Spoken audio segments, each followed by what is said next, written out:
La porte s'ouvrit d'un coup sec, comme un coup de tonnerre dans le silence de l'appartement parisien, et Thiago se figea sur le seuil, ses yeux sombres s'écarquillant devant mon corps nu, encore humide de la douche, exposé sans défense sous la lumière crue de la lampe de chevet. « Putain, Adrien, qu'est-ce que » murmura-t-il, sa voix rauque trahissant un mélange de choc et d'autre chose, quelque chose de plus primal, qui fit battre mon cœur comme un tambour de guerre. Dans cet instant suspendu, je vis dans son regard non pas le dégoût que j'avais toujours craint, mais une faim vorace, un appel muet qui brisa en moi les chaînes de 20 ans de mensonges, et je sus que rien ni notre famille recomposée, ni les rues de Montmartre qui nous avaient vu grandir ne seraient plus jamais pareilles. Je m'appelle Adrien, et si vous lisez ceci, c'est parce que les mots ont enfin trouvé le courage de sortir de l'ombre où je les ai tenus prisonniers si longtemps. Paris, cette ville des amants éternels, m'a vu naître et renaître, mais c'est dans ces ruelles étroites, imprégnées d'une humidité automnale qui colle à la peau comme un regret, que mon histoire avec Thiago a commencé à se tisser, fil par fil, dans le secret le plus absolu. J'ai 45 ans, un corps que les années ont sculpté avec une rudesse bienveillante des épaules larges forgées par des nuits solitaires à courir le long de la Seine, un torse marqué de quelques cicatrices discrètes, souvenirs d'amour passés trop vite consumés. J'étais professeur de littérature à la Sorbonne, un homme qui disséquait les passions des autres dans les pages jaunies de Proust ou de Gide, tout en étouffant les siennes sous le poids d'un mariage arrangé, une façade impeccable pour un monde qui refusait encore de voir. Ma femme, Claire, était une femme extraordinaire, une avocate aux yeux verts perçants, qui avait su percer mes défenses avec une tendresse presque maternelle. Nous nous étions rencontrés lors d'une réception à l'Élysée, un soir d'été où le champagne coulait comme les fontaines de Versailles. Elle savait, bien sûr. Pas tout, mais assez. Adrien, l'amour n'est pas une ligne droite, m'avait-elle dit un jour, en caressant mon visage après une énième nuit où je m'étais réveillé en sueur, hanté par des rêves que je n'osais pas nommer. Nous avions décidé d'adopter cette vie ensemble, non par hypocrisie, mais par une forme d'amour pur, aseptisé, qui nous protégeait tous les deux des tempêtes du désir. Et puis il y avait Thiago, son fils d'un premier mariage, un ouragan de 20 ans originaire du Brésil par son père absent, avec une peau olive qui captait la lumière comme un tableau de Matisse, des cheveux noirs en bataille et un sourire qui pouvait désarmer une armée. Thiago était hétéro, du moins c'est ce que tout le monde croyait, et lui le premier. Il étudiait l'architecture à l'école des Beaux-Arts, passait ses soirées dans les bars enfumés de Pigalle à draguer des étudiantes aux lèvres écarlates, à rire fort pour masquer l'ennui qui le rongeait. Il m'appelait « Papa Adrien », avec une pointe d'ironie affectueuse, et je jouais le rôle à la perfection, le beau-père bienveillant, celui qui corrigeait ses esquisses tardives à la table de la cuisine, qui l'emmenait voir les expositions au Louvre en feignant l'indifférence devant ses blagues grivoises. Mais sous cette surface lisse, il y avait des courants souterrains, des regards qui s'attardaient une seconde de trop quand il sortait de la douche, enveloppé dans une serviette qui glissait dangereusement bas sur ses hanches étroites. Je les chassais, ces pensées, comme on balait les feuilles mortes dans les allées du jardin des Tuileries. Jusqu'à ce soir-là, ce 15 octobre, où la pluie martelait les carreaux de notre appartement haussmannien comme un avertissement du destin. J'avais passé la journée à corriger des copies, enfermé dans mon bureau encombré de livres empilés en tours précaires, l'air saturé d'une odeur de papier ancien et de café froid. Claire était à Lisbonne pour un congrès, partie depuis 2 jours avec ses valises remplies de dossiers et de regrets non dits. La solitude m'avait rattrapé comme une vieille amante jalouse, j'avais bu un verre de vin trop vite, puis un autre, et fini par me déshabiller dans la salle de bains adjacente à ma chambre, laissant l'eau chaude cascader sur ma peau comme une absolution. Nu, je me tenais devant le miroir, essuyant la buée du plat de la main, et pour la première fois depuis des années, je me regardais vraiment, les rides au coin des yeux, la légère bedaine que les abdos solitaires ne parvenaient plus à dompter, et plus bas, cette érection traîtresse qui surgissait sans prévenir, alimentée par un fantasme fugace, un corps jeune, bronzé, pressé contre le mien dans l'ombre d'un café parisien. C'est alors que la porte s'ouvrit.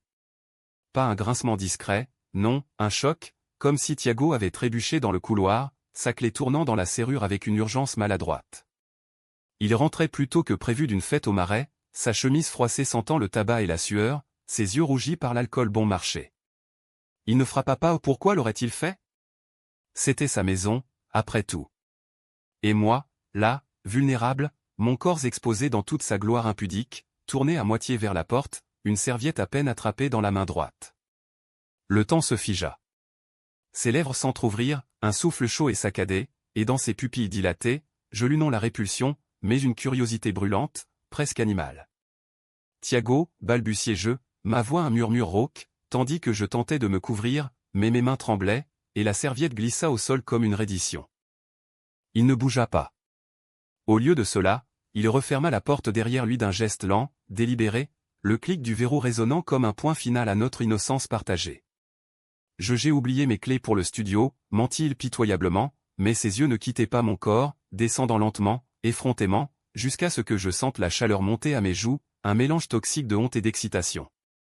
Je ramassai la serviette enfin, l'enroulant autour de ma taille avec une maladresse qui me fit haïr ma propre peau. « Sors, s'il te plaît, dis-je, plus suppliant que commandeur, mais il secoua la tête, un sourire incertain aux lèvres, comme s'il découvrait un secret trop grand pour être ignoré. « T'es beau, Adrien. Vraiment. » Les mots tombèrent comme une grenade, explosant dans l'air confiné de la chambre. Beau. Pas, pardon, ou, désolé, mais beau. Et dans ce simple adjectif, tout bascula. Nous parlâmes peu cette nuit-là, ou du moins, pas avec des mots cohérents. Il s'assit sur le bord du lit, les coudes sur les genoux, fixant le tapis persan usé comme s'il y cherchait des réponses. Je m'habillai en hâte, un pantalon de lin froissé, une chemise blanche qui collait à ma peau encore humide et massue à l'opposé, à bonne distance, le cœur cognant contre mes côtes. L'air était lourd, chargé d'une électricité statique, comme avant un orage sur la tour Eiffel. « C'était pas prévu, hein, dit-il enfin, sa voix basse, presque un chuchotement, avec cet accent brésilien qui roulait l'air comme une caresse. Je hochai la tête, muet, terrifié à l'idée que ce moment d'intimité forcée ne soit que le prélude à une confrontation inévitable.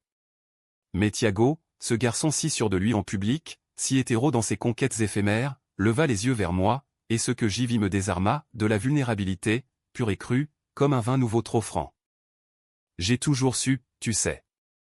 Pour toi. Pour ça. Il désigna d'un vague geste l'espace entre nous, cet abîme invisible que nous avions comblé avec des silences complices. Je sentis les larmes me piquer les yeux, non de tristesse, mais de soulagement brut, comme si un poids de plomb se soulevait enfin de ma poitrine. « Et toi ?» osai-je demander, ma voix chevrotante.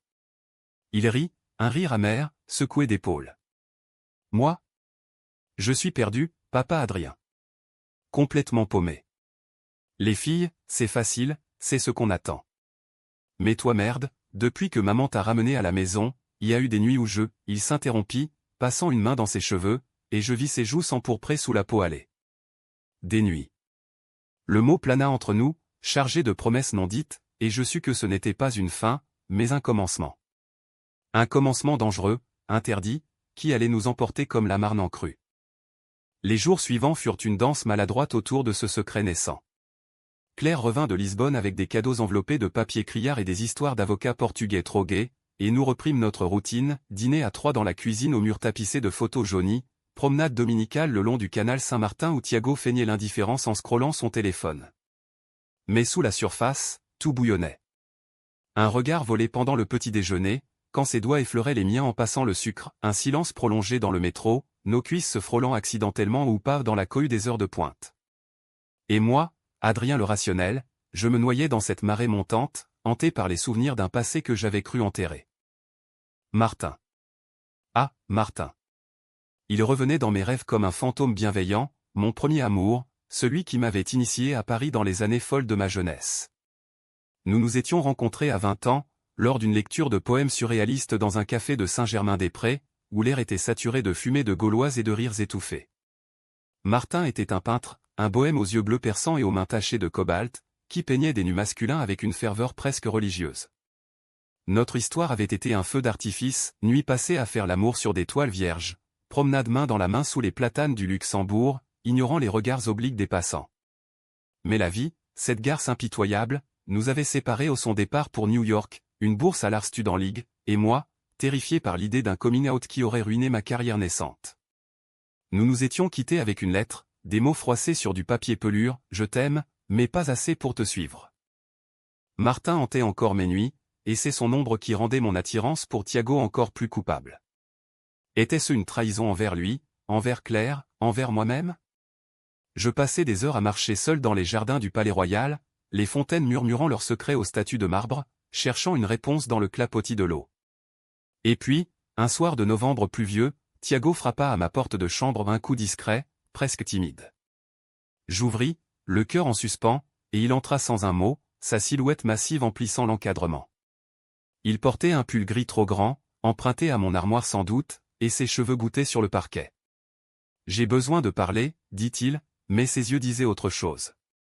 Nous nous assîmes sur le lit, à nouveau cet espace chargé de tension, et il se mit à parler, de ses doutes, de la pression de l'école, de cette fille qu'il avait larguée la semaine précédente parce qu'elle lui rappelait trop moi. Trop calme, trop profond. Comme toi. Ces mots me frappèrent comme une lame, et avant que je puisse raisonner, ma main se posa sur la sienne, un geste simple, fraternel en apparence. Mais il la retint, ses doigts s'entremêlant aux miens avec une urgence désespérée. « Adrien, est-ce que c'est mal » murmura-t-il, sa voix brisée. Je secouai la tête, les larmes coulant librement maintenant. « Non, mon garçon.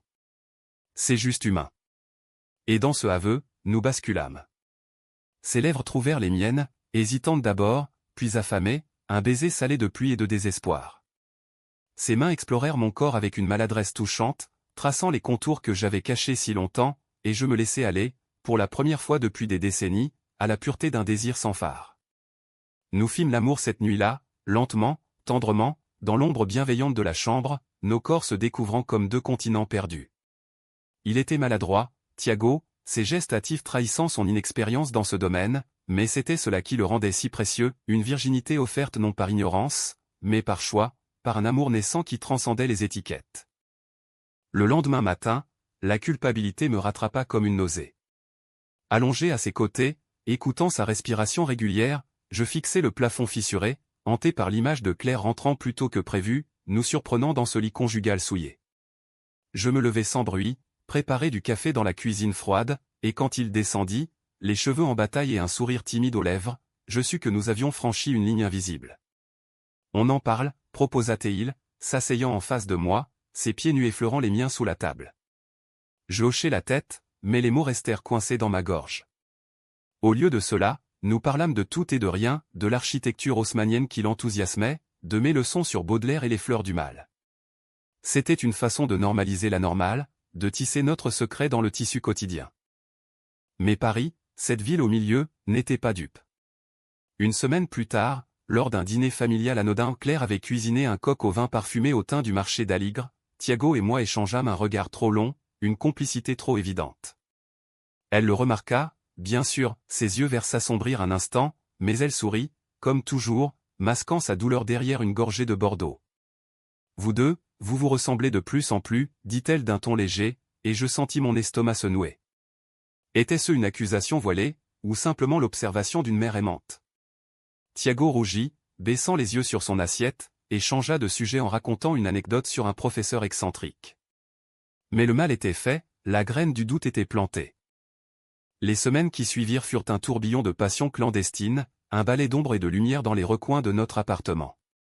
Thiago et moi apprîmes à nous aimer en silence, des baisers volés dans l'escalier de service, quand Claire était au bureau, des nuits où il se glissait dans ma chambre après minuit, son corps chaud se levant contre le mien comme un chat affamé. Il était insatiable, ce garçon, découvrant son propre corps avec une curiosité enfantine qui me touchait au plus profond. « Montre-moi » murmurait-il dans l'obscurité, ses mains guidées par les miennes explorant des territoires interdits, et je lui apprenais, patiemment, avec la tendresse d'un mentor et la ferveur d'un amant. Nous parlions aussi, beaucoup de ses peurs, de l'homophobie latente dans son milieu étudiant, de la pression d'être « normal » dans une ville qui célébrait l'amour libre mais jugé en sous-main. Et moi, je lui confiais mes fantômes, Martin, surtout, cette plaie toujours ouverte. Un après-midi, alors que la neige saupoudrait les toits de Montmartre comme un voile de sucre-glace, je lui racontais tout. Nous étions allongés sur mon lit, nus sous les couvertures, son aide reposant sur ma poitrine, écoutant les battements de mon cœur comme une berceuse. Martin était tout. Mon premier, mon seul vrai amour. On se disputait pour des riens, une toile inachevée, un voyage annulé, mais on se réconciliait avec des mots qui valaient des poèmes. Thiago leva la tête, ses yeux sombres plissés par la jalousie contenue. Et maintenant? Il est où, ce Martin? Demandai-je, feignant la nonchalance. Je haussai les épaules. New York. Marié, 2 enfants, une vie hétéro impeccable. On s'écrit parfois, des mailles polies sur des expos ou des livres. Mais c'est fini. Il se redressa, son corps tendu comme un arc. Fini? Alors pourquoi tu penses à lui quand on fait l'amour? Les mots me frappèrent comme un soufflet, et je vis la vérité dans son regard. Il avait senti, dans mes gémissements, l'écho d'un passé non résolu. La dispute qui suivit fut violente, des mots lancés comme des couteaux dans l'air confiné. « T'es pas prêt, Adrien? T'es encore accroché à ton fantôme américain, et moi je suis quoi? Un bouche-trou, hurla-t-il, sa voix montant en crescendo, oubliant que Claire pouvait rentrer à tout moment. Je le saisis par les épaules, mes doigts s'enfonçant dans sa chair chaude. Non. Tu es tout. Tu m'as réveillé, Thiago. Mais je ne peux pas effacer 30 ans en un claquement de doigts. Il se dégagea, les larmes aux yeux, et claqua la porte de la chambre, descendant les escaliers 4 à 4. J'entendis la porte d'entrée claquer, puis le silence, pesant comme une sentence. Seul dans la pièce imprégnée de notre odeur musquée, je m'effondrai sur le lit, les sanglots secouant mon corps comme une tempête. Était-ce la fin? Ou juste la première fissure d'un amour trop fragile? Il revint 2 jours plus tard, trempé jusqu'aux os par une averse hivernale, son sac à dos dégoulinant sur le paillasson. Claire était sortie, Dieu merci, et je l'accueillis sans un mot, l'enroulant dans une serviette épaisse, frottant ses cheveux comme on console un enfant. « Pardon » murmura-t-il contre mon cou, ses lèvres chaudes malgré le froid. J'ai eu peur. Peur que tu me voies comme un gamin, pas comme un homme. Je l'embrassai alors, un baiser profond, possessif, qui effaça les doutes en une caresse. Nous fîmes l'amour sur le canapé du salon, pour la première fois en plein jour, la lumière grise filtrant à travers les voilages, illuminant nos corps entrelacés comme une œuvre sacrée. Il était plus confiant cette fois, ses mouvements fluides, instinctifs, et quand il atteignit l'orgasme, criant mon nom dans un râle brésilien, je sentis mon âme se fondre à la sienne. Après, blottis l'un contre l'autre, il me confia son plus grand secret, il avait toujours su, au fond de lui, qu'il n'était pas comme les autres. Les filles, c'était pour faire plaisir à maman, à mes potes. Mais toi tu m'as libéré. Cette confession nous lia plus étroitement, mais elle attira aussi les ombres. Claire commença à poser des questions subtiles, Thiago semble distant ces temps-ci. Des problèmes à l'école? Je mentais, bien sûr, avec l'aisance d'un habitué du mensonge, mais chaque faux semblant creusait un peu plus le fossé entre nous. Et puis il y avait les sorties de Thiago ces nuits où il disparaissait au marais, prétendant voir des amis, mais revenant avec des marques suspectes sur le cou, des parfums étrangers sur sa peau. C'était rien, jurait-il quand je l'interrogeais, ses yeux fuyants. Juste un mec bourré qui m'a sauté dessus. Mais je sentais le poison de la jalousie s'infiltrer, un serpent froid dans mes veines. Était-ce de la curiosité passagère, ou le signe qu'il testait les eaux troubles de sa nouvelle identité? Le point de rupture survint lors de la fête de Noël, un dîner somptueux chez des amis de Claire dans un hôtel particulier du 7e arrondissement. L'air était embaumé de canards rôtis et de vin de Bourgogne, les rires fusant comme des feux d'artifice sous les lustres en cristal. Thiago, vêtu d'un costume slim qui moulait ses formes à la perfection, dansait avec une jeune femme rousse, sa main possessivement sur sa taille. Je les observais depuis le bar, un verre de cognac à la main, le cœur serré comme un poing. Quand il croisa mon regard, il sourit un sourire complice, presque provocateur et je sentis la rage monter.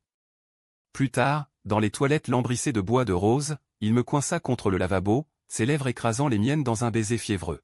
« T'es jaloux » souffla-t-il, amusé. Oui, admis-je, les dents serrées. Et terrifié. Il rit doucement, mais son regard s'assombrit. Moi aussi. Mais on s'en fout, non? C'est nous contre le monde. Pourtant, le monde contre-attaqua. Le lendemain, Claire me confronta dans la cuisine, alors que Thiago dormait encore.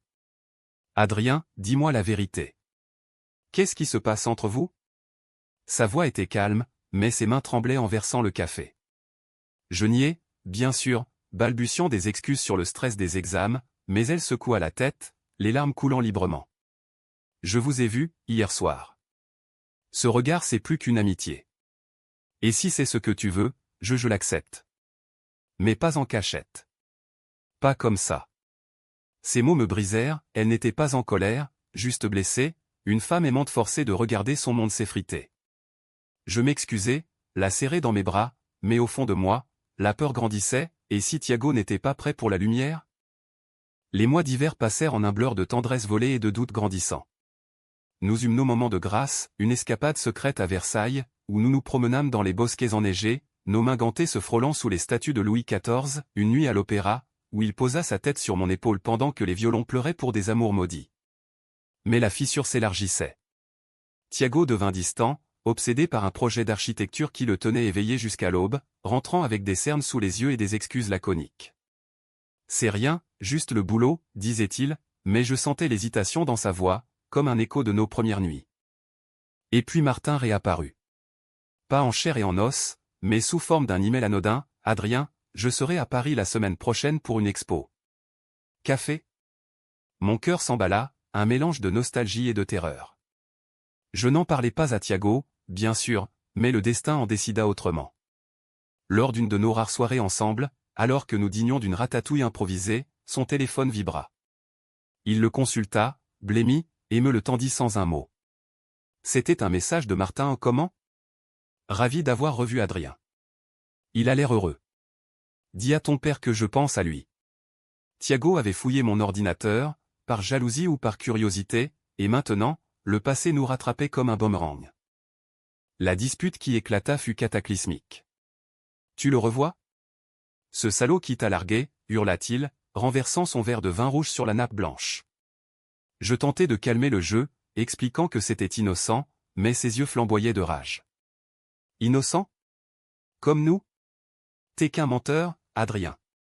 Tu m'utilises pour combler ton vide, et quand ton ex rapplique, hop, je suis viré. Il partit en claquant la porte, et cette fois, il ne revint pas le lendemain.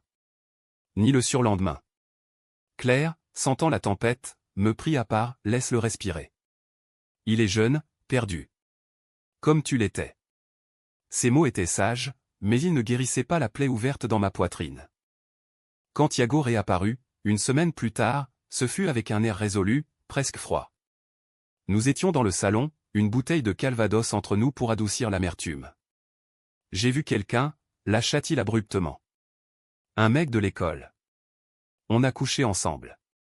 Les mots me transpercèrent comme une lame. Pas de colère immédiate, juste un vide abyssal. Pourquoi, murmurai-je. Il haussa les épaules, les yeux baissés. Pour savoir. Pour me prouver que c'est pas juste toi. Que je suis gay, ou bi, ou je sais pas quoi. Une partie de moi comprit que l'exploration fait partie du chemin, mais l'autre, l'amant blessé, hurlait de douleur. Et moi, dans tout ça, demandai-je, la voix brisée. Il prit ma main, la serra fort. Toi, t'es mon encre. Mais j'ai besoin de temps. Ce temps devint notre nouveau mantra, une pause fragile dans notre danse effrénée. Nous continuâmes à nous voir, mais avec une distance nouvelle, des dîners platoniques, des promenades où nos doigts ne se touchaient plus. Martin arriva à Paris, et je le vis, un café rapide au Procope, où les fantômes d'écrivains passés nous observaient avec indulgence. Il avait vieilli des rides autour des yeux, une calvitie naissante, mais son sourire était le même, chaud comme un rayon de soleil new-yorkais.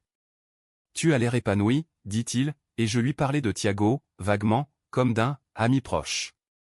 Il hocha la tête, compréhensif. L'amour ne guérit pas tout, Adrien. Mais il rend supportable le reste. Ces mots me suivirent comme une malédiction douce. Le printemps pointa son nez, avec ses cerisiers en fleurs le long de la Seine, et Thiago sembla se recentrer. Il termina son projet avec brio, exposa ses maquettes aux Beaux-Arts, et lors de la vernissage, il me dédia discrètement une esquisse, un appartement parisien, avec une chambre où 2 silhouettes enlacées se dessinaient en ombre portée. Pour nous, murmura-t-il à mon oreille, tandis que la foule applaudissait. Ce soir-là, nous rentrâmes ensemble, et pour la première fois depuis des mois, nous fîmes l'amour sans retenue, nos corps se retrouvant comme des aimants. Mais au milieu de la nuit, il se réveilla en sursaut, paniqué. Et si maman l'apprend? Et si on nous sépare? Je le serrai contre moi, murmurant des promesses vides. On affrontera ça ensemble. Pourtant, le destin avait d'autres plans. Claire, avec son instinct aiguisé d'avocate, avait engagé un détective privé non par suspicion, mais par amour maternel, inquiète pour son fils, distant. Les photos arrivèrent un matin de mai, glissées sous la porte dans une enveloppe anonyme, nous deux, enlacés dans un parc, nos lèvres se frôlant sous un saule pleureur. Elle les découvrit la première, et quand je rentrai du travail, elle était assise à la table, les clichés étalés comme des cartes à jouer fatales. Explique-moi, dit-elle simplement, sa voix un fil tendu prêt à rompre. Je m'assis, défait, et tout sortit, les mensonges, les nuits, l'amour. Elle pleura, non de colère, mais de tristesse infinie. Je le savais, au fond. Mais ça fait mal, Adrien. Tellement mal. Thiago rentra à ce moment, et le face-à-face fut déchirant, excuses balbutiantes, étreinte maladroite, promesse de thérapie familiale. Claire nous quitta cette nuit-là, temporairement, pour un hôtel près de Bastille, laissant l'appartement vide comme une coquille. L'été arriva comme un feu de paille, brûlant et impitoyable, transformant Paris en un four aux rues miroitantes de chaleur. Sans Claire, l'appartement devint notre sanctuaire précaire, un cocon où Thiago et moi tentions de reconstruire sur les ruines. Nous parlâmes des heures durant, allongés sur le balcon minuscule qui surplombait une cour intérieure fleurie de géraniums rouges, l'air embaumé de jasmin et de bitume chaud. « Je t'aime, Adrien », avoua-t-il un soir, sa tête sur mes genoux, tandis que le soleil se couchait en teintes orangées sur les toits de zinc. Ces mots, si simples, me submergèrent, pour la première fois, je les crus sincères, non dictés par la passion du moment, mais par une vérité profonde, ancrée comme les racines d'un vieux chêne. Nous fîmes des projets fous, un voyage en Bretagne, pour respirer l'air salin et laver nos péchés dans les vagues de l'Atlantique, une thérapie de couple, non pour nous, guérir, mais pour apprendre à naviguer ensemble.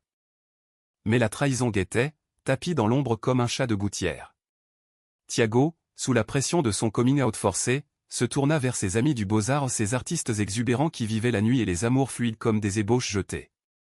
L'un d'eux, Lucas, un garçon élancé aux cheveux teints en bleu électrique et au sourire carnassier, devint son confident. Il passait des soirées à fumer des joints sur les quais, à débattre de Frank Jury et de Stonewall, et je sentais Thiago s'éloigner, attiré par cette liberté que je ne pouvais lui offrir. C'est juste un pote, jurait-il quand je l'interrogeais, mais ses retours tardifs, imprégnés d'une odeur de sueur et de gin, contredisaient ces mots. La jalousie me rongeait, un acide lent qui transformait nos nuits d'amour en champs de mine, un geste trop brusque, une question trop pointue, et l'explosion suivait, des cris étouffés par les murs mitoyens. Claire revint après 2 semaines, amaigrie mais résolue, avec un plan, séparation à l'amiable, garde partagée de Thiago non comme un enfant, mais comme un adulte en transition. « Je ne vous sépare pas », dit-elle lors de notre premier dîner, familial, réinventé, une quiche lorraine achetée chez un traiteur du quartier. « Mais je ne vivrai plus ce mensonge. Adrien, tu mérites d'être toi. Et Thiago mon fils, tu es parfait tel que tu es. » Ces mots étaient un baume, mais ils portaient aussi une lame, elle déménageait dans un appartement plus petit, près du Panthéon, pour recommencer. Thiago pleura dans ses bras, et moi, je restais en retrait, spectateur impuissant de ce drame que j'avais orchestré. Cette nuit-là, seul avec lui, il se blottit contre moi comme un naufragé. « J'ai peur, Adrien. Peur de te perdre, peur de moi. » Je l'embrassai, doucement, et nous nous endormîmes enlacés, bercés par le ronron distant des voitures sur le boulevard. Pourtant, les fissures s'élargirent. Lucas n'était pas qu'un ami, je le découvris par accident, en consultant le téléphone de Thiago oublié sur la table, un geste indigne, je le sais, mais la paranoïa est une maîtresse cruelle. Les messages étaient explicites, cette nuit était folle. Reviens quand tu veux. Mon monde s'effondra. Je confrontai Thiago le soir même, dans la cuisine où nous avions partagé tant de rires forcés. C'est fini avec lui, demandai-je, la voix tremblante.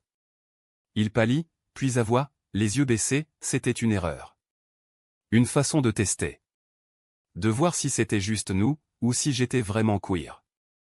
La trahison me frappa de plein fouet, non par le acte physique, l'amour n'est pas possession, mais par le secret, ce poison qui avait failli nous détruire dès le début. Tu m'as trahi, dis-je simplement, et il s'effondra à genoux, sanglotant. Pardonne-moi. Je t'en supplie. T'es le seul qui compte.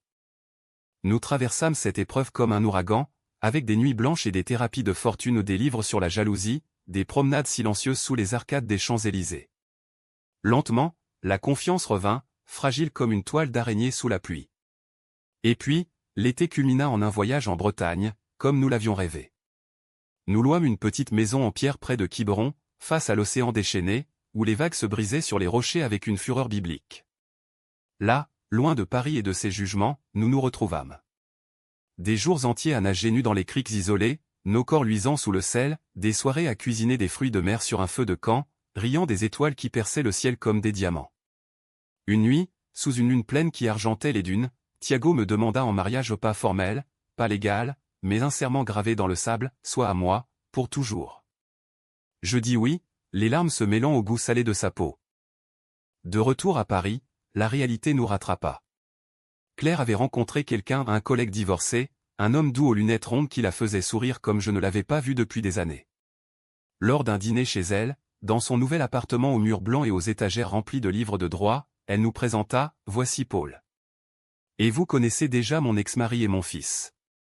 L'ironie nous fit rire, un rire nerveux qui brisa la glace. Paul était bienveillant, posant des questions sur l'architecture de Thiago sans jugement, et pour la première fois, je vis Claire heureuse, vraiment. Mais sous la table, la main de Thiago dans la mienne était un ancrage, un rappel que notre lien, forgé dans le feu, survivrait. Pourtant, le chaos Trao approchait, inexorable comme la marée. Thiago reçut une offre, un stage à New York, chez un cabinet d'architecture renommé, pour 6 mois. C'est une chance inouïe, dit-il, les yeux brillants, mais sa voix tremblait. New York, la ville de Martin, la ville qui m'avait volé mon premier amour. La jalousie refit surface, aigre et familière. Et nous, demandai-je, lors d'une promenade nocturne le long de la Seine, où les bateaux-mouches glissaient comme des fantômes illuminés. Il s'arrêta, me fit face sous un réverbère vacillant. On tiendra. Les appels, les visites. C'est pas une fin. Mais au fond de moi, je sentais le doute, l'éloignement géographique amplifierait-il les failles? Ou nous rendrait-il plus forts? Il partit en septembre, sous un ciel d'azur impitoyable, son sac à dos rempli de croquis et de promesses. Les premiers jours furent idylliques, messages incessants, photos de Manhattan au lever du soleil, je pense à toi, gravé dans le béton du Brooklyn Bridge. Je repris mes cours à la Sorbonne avec une énergie nouvelle, disséquant les amours contrariés de Verlaine avec une passion personnelle. Claire et moi devenions amis, partageant des cafés aux fleurs où elle me racontait ses doutes avec Paul, et je lui confiais les miens sur Thiago. L'amour, c'est comme un procès, disait-elle en riant. Il faut des preuves, mais pas trop de plaidoirie. Puis les messages se raréfièrent. Une semaine sans nouvelles, puis un appel laconique, tout va bien, juste occupé. Mon imagination s'emballa, imaginait-il Martin dans chaque bar de Greenwich Village? Ou pire, un nouveau Lucas, un architecte charismatique aux épaules larges. Je fouillai ses réseaux sociaux à un autre geste indigne, et vis les photos, Thiago, souriant, entouré d'une bande d'artistes new-yorkais, un bras autour d'un garçon au dreadlock et au tatouage tribal. Le cœur serré, je l'appelai, et la dispute traversa l'Atlantique comme un éclair. Tu me trompes encore, accusai-je, la voix hystérique. Il n'y a, furieux, t'es parano. C'est mon stage, pas un camp de nudistes.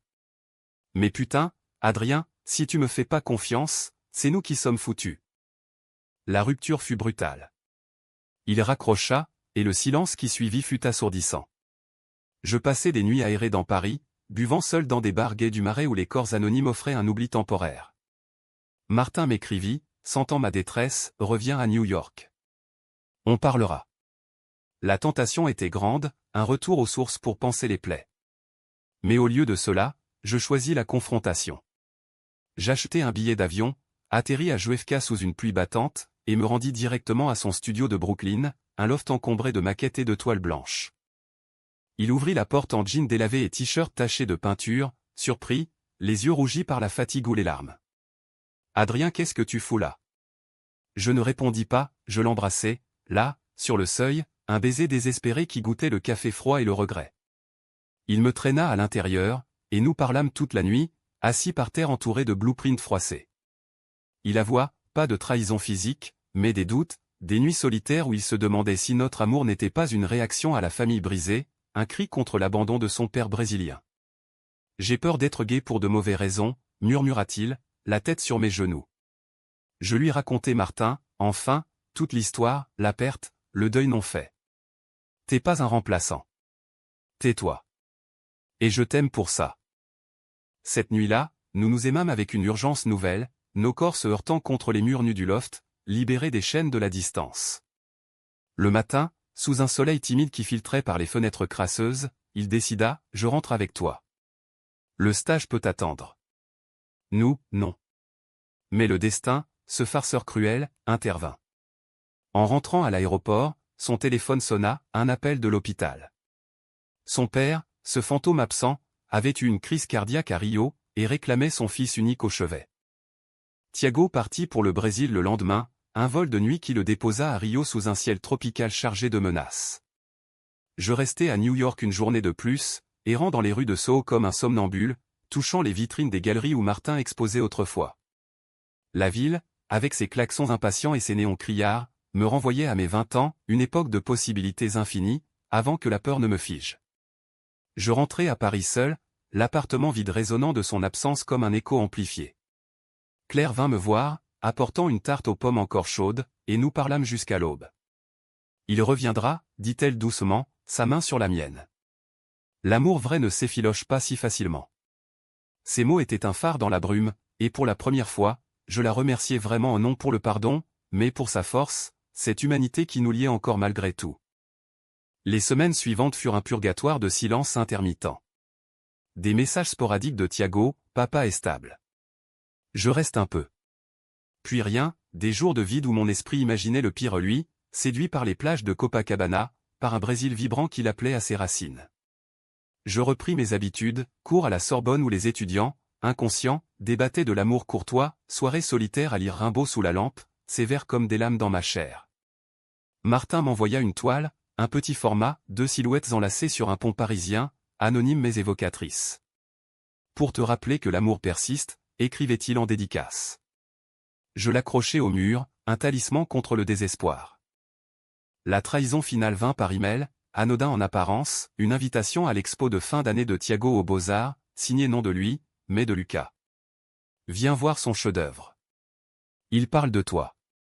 Mon sang se glaça, pourquoi Lucas ? Je m'y rendis malgré tout, le cœur battant, traversant la cour pavée sous une pluie fine d'automne. La galerie bourdonnait de monde, étudiants en tenue chic, professeurs bedonnant sirotant du chardonnay tiède. Et là, au centre, la maquette de Thiago, un appartement flottant, suspendu au-dessus de la Seine, avec des pièces communicantes ouvertes sur l'extérieur, symbole de transparence et de vulnérabilité. La plaque, pourra l'espace d'un amour sans mur. Mais ce fut Lucas qui m'approcha, son sourire bleu électrique comme une provocation. Il est parti, Adrien. Au Brésil, pour de bon. Son père l'a convaincu, une opportunité là-bas, un cabinet à Rio. Il m'a dit de te dire qu'il t'aimerait toujours, mais que c'était trop. Trop de pression, trop de secrets. Les mots me frappèrent comme un uppercut, et je vacillai, agrippant le bord d'une table pour ne pas tomber. Trahison pas physique cette fois, mais émotionnelle, un abandon pur et simple. Lucas posa une main sur mon épaule, compatissant en apparence. Il regrettait. Vraiment. Mais la vie est l'appel ailleurs. Je le repoussai, fuyant la galerie sous les murmures, la pluie lavant mes larmes sur le chemin du retour. Les jours suivants furent un brouillard de douleur.